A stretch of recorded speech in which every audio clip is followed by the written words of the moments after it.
Now, the first question states that the denary values are to be converted to binary values to be processed by a computer. Now, you're going to draw one line from each denary value to the correct converted 8-bit binary value. Now, there are many ways in solving or converting values from denary to 8-bit binary. I'm just going to follow the method I frequently use, so you guys can use any method you guys like in order to solve these type of questions.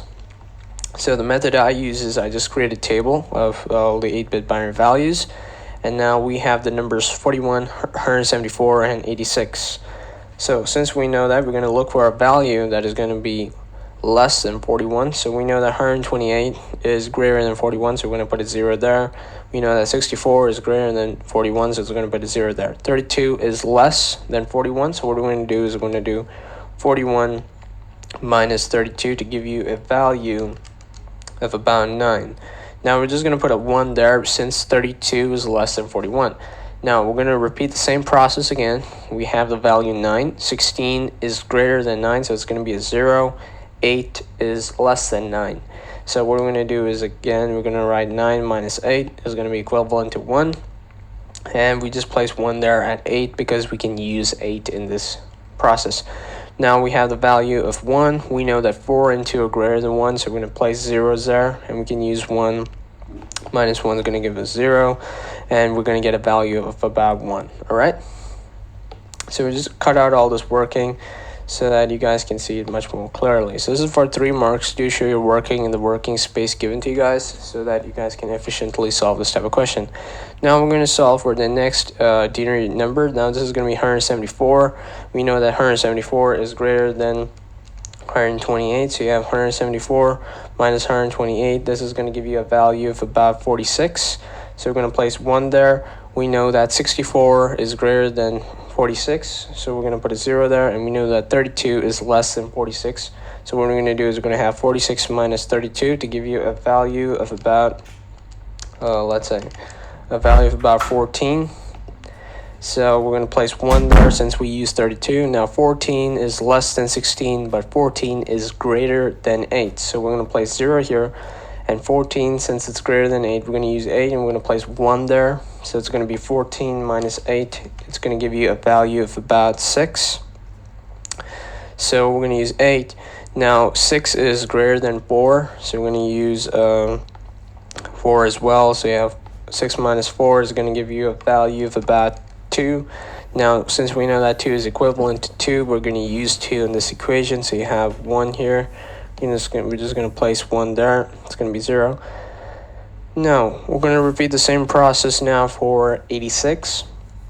It's just the same method, guys. Just place 1 for all the values you're using in the subtraction, and place 0 for all the values that are either greater than the value that is given in the subtraction process. Now 86 is less than 128. That's going to be a 0. And we know that 64 is less than 86. You're going to have 86 minus 64 to give you a value of about 22. Now that's going to be placed 1 there. We know that 32 is greater than 22, so we're not going to use that. We have 22 minus 16. 22 minus 16 is going to give us a value of about 6. So we're going to use the 16 here and place 1 there. 6 is less than 8, so we're not going to use 8. 6 is greater than 4, so we're going to just repeat the same process, 1, 1, and 0. Now these are all the values that we've got for, these are all the binary, 8-bit binary values that we got for the denary numbers 41, 174, and 86. Now we're just going to match all these values together. So you have 41, this is going to be 0, 0, 1, 0, 1, 0, 0, 1. So this is going to be, your answer is going to be somewhere around here. This is going to be answer. 174, we got 1, 0, 1, 0, 1, 1, 1, 0. That's going to be close match to this value here. 86 is 0, 1, 0, 1, 0, 1, 1, 0. So we're going to highlight it here. So based on the calculations, I've just matched the values together so that we can score these kind of good marks. All right. Okay, I'm just confirming if these answers are correct. Just checking our cross-checking of values. We're correct. And yeah, we're correct. All right, let's move on to the next question. Now the next question is that binary values can also be converted into denary values. Now give the correct denary value for the 12-bit binary value 000, 1010, 10111. You have to show all your working. Now here again I've drawn a table because this is a method that I follow. You guys can follow any method you guys like in order to convert from binary to a denary value. Now what I'm going to do is I'm going to start from the right to the left. So we're going to move from the right to the left in order to place these values all starting from 1, 2, 4, 8, and as we move on from right to left. So we're going to have 1, 1, 1, 0, 1, 0, 1, 0, 1, 0, 0, 0. Now once I've filled the table from right to left, what I'm going to do is I'm going to add all the, let's say, all the 8-bit binary values with 1 in them. So we know that 256 is being used. 256 plus 64, since there's 1 corresponding there. 64 plus 16 plus 4 plus 2 plus 1.